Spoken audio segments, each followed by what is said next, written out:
រៀបហើយស្លាស់ហើយរៀបហើយស្លាស់ហើយត្រកមិននឹងអូនលេងណាទលាយហើយនៅតែពួយខ្នើយមេតូចលេងទេនេះរាយខាងក្រោមឡើងរាយនេះមេតូចលេងនេះរៀបទលាយចឹងកន្លែងផ្ទះទលាយហើយបាទនៅតែរៀបកៅអៅចូលទូទៀតគឺរួចជាស្ថាពរបាទនេះគឺថតនេះក៏មាន menu អានេះក៏ជាក្រានបាយហើយគឺយើងទៅមើលតោះជាមួយក្រានបាយទៀតនេះគឺទៅក្រានបាយសលេងទឹកហូរចឹងក្រានបាយបានរៀបចំរួចហើយបាទ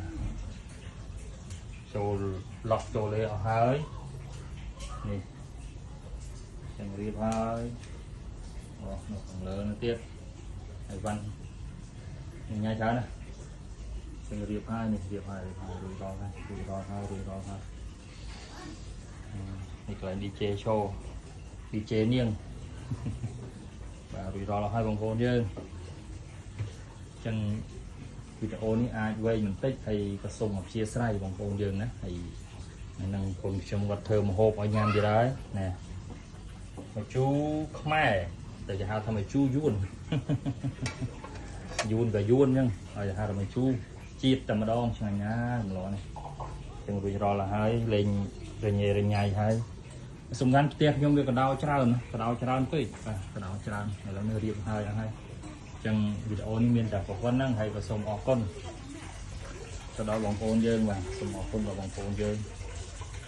ចឹងរៀបចំហើយនេះមេតូចកំពុងតែហៅទេអីលេងអានោះភ័យ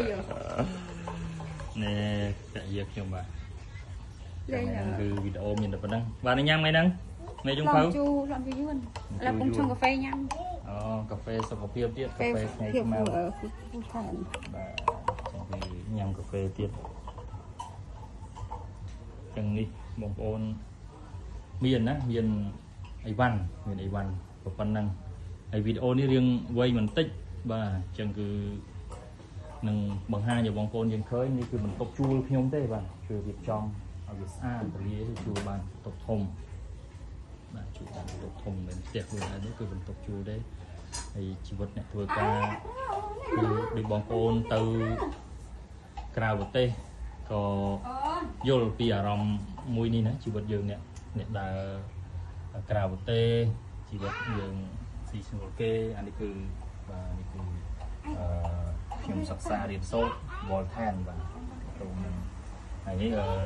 រូបមេតូចបាទមេតូចតលេងមកវាំងបាទអញ្ចឹងក្នុងបន្ទប់អត់មានអីទេមានតែប៉ុណ្្នឹងហើយនេះមេតូចជាអ្នកពង្រាយទាំងអស់នេះពង្រាយអូយដល់កមកនេះឡានតូចឡានធំអីមានមកជាប់នេះសិតតឡានគេបងប្អូនយើងដល់កស្រឡាញ់ណាស់ឡានគ្រឿងទេសហើយហ្នឹងអូយឡាញ់ណាស់នេះបើតតឡានចឹងវីដេអូនេះរៀងយឺវែងបន្តិចបងប្អូនយើងណាចឹងសូមការអព្យាស្រ័យផងហើយយ៉ាងណាយ៉ាងណីក៏សូមខន្តីអភ័យទោសចឹងក្នុងផ្ទះគឺមានប៉ុណ្ណឹងចែកជូនបងប្អូនយើងហើយក្រៅផ្ទះធ្លាប់មានវីដេអូបង្ហាញហើយនេះនៅរញ៉េឡើយទេចឹងរៀបលើកឡើងខ្ពស់ព្រោះថាផ្ទះនេះវាលិចទឹកចឹងបានលើកតឡើងហើយកុំឲ្យលិចទឹកចឹងវីដេអូនេះមានតែប៉ុណ្្នឹងហើយសូមខន្តីអភ័យទោសបងប្អូនយើងនៅកំហុសខុសឆ្គងចំណុចណាក៏សូមអព្យាស្រ័យផងហើយកុំភ្លេចបងប្អូនយើងជួយ like comment ពាក្យល្អៗមកដល់ពួកខ្ញុំបាទផងបាទហើយ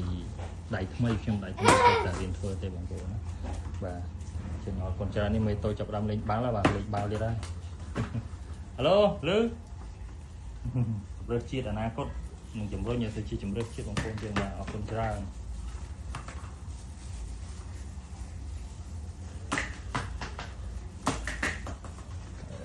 នេះខ្ញុំអ្នកដែលនិយាយនេះជាអ្នកនិយាយថាពីបាយខ្ញុំរៀបចំផ្ទះហើយម្សិលមិញហើយថ្ងៃហ្នឹងគឺផ្ទះហើយនឹងផ្ទះបាយឲ្យតែជាដើម្បីស្រួលពួកកណ្ដោលុយច្រើនណាស់បាទអរគុណច្រើនជំរាបបងប្អូនយើងកុំភ្លេច like comment share ឲ្យផងបាទអរគុណ